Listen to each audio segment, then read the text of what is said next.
பெற்ற ராணி தன் பழைய வரங்களை பயன்படுத்தி தன் மகன் பரதன் ராஜாவாக வேண்டும் என்றும் ராமர் 14 வருடம் காட்டில் வாழ வேண்டும் என்றும் கேட்டுக்கொண்டாள். தந்தையின் வார்த்தையை மதித்த ராமன் எந்த தயக்கமும் இல்லாமல் அரசையும் ஆட்சியையும் விட்டுவிட்டு காட்டிற்கு போக முடிவு செய்தார். அவருடன் சீதையும் லக்ஷ்மணனும் சென்றார்கள். காட்டில் அமைதியாக வாழத் தொடங்கும் பொழுது ஒரு நாள் ராவணனின் சகோதரி சூர்பனகை ராமனை பார்த்து ஆசைப்பட்டாள். அதை மறுத்ததால் அவள் கோபப்பட்டாள். லக்ஷ்மணன் அவளது மூக்கை வெட்டினான். இதனால் பழி வாங்க வேண்டும் என்று நினைத்த ராவணன் ஒரு திட்டம் போட்டான்.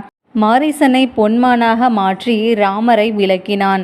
அந்த சந்தர்ப்பத்தில் ராவணன் சீதையை கடத்தி லங்கைக்கு கொண்டு சென்றான். சீதையை எழுந்த ராமர் துயரத்தில் தேடி திரிந்தார். அந்த நேரத்தில் தான் ஹனுமான் மற்றும் வானர சேனைகளை சந்தித்தார். ஹனுமான் கடலை தாண்டி லங்கைக்கு சென்று சீதையை கண்டுபிடித்து ராமனுக்கு தகவல் கொடுத்தார். பிறகு ராமர் மற்றும் வானர சேனைகள் கடலில் கற்களால் ஒரு பெரிய பாலம் கட்டி லங்கைக்கு சென்றார்கள்.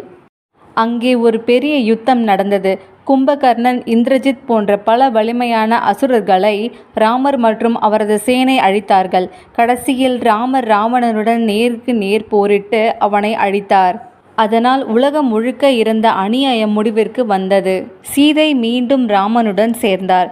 14 வருடங்கள் முடிந்து ராமன் அயோத்திக்கு திரும்பினார். மக்கள் அனைவரும் சந்தோஷமாக தீபம் ஏற்றி அவரை வரவேற்றனர். பின்பு ராமர் ராஜாவாக பட்டம் ஏற்று நீதியும் தர்மமும் நிறைந்த ஒரு ஆட்சியை நடத்தினார். அந்த காலம்தான் ராமராஜ்யம் என்று புகழப்படுகின்றது. இந்த கதையின் முடிவில் ஒரு உண்மை மட்டும் நமக்கு தெரியும். எவ்வளவு பெரிய அநியாயம் நடந்தாலும் தர்மம் இறுதியில் வெல்லும். நல்ல மனிதர் சோதனைக்கு ஆளாவார், ஆனால் அவர் ஒருபோதும் தோற்க மாட்டார்.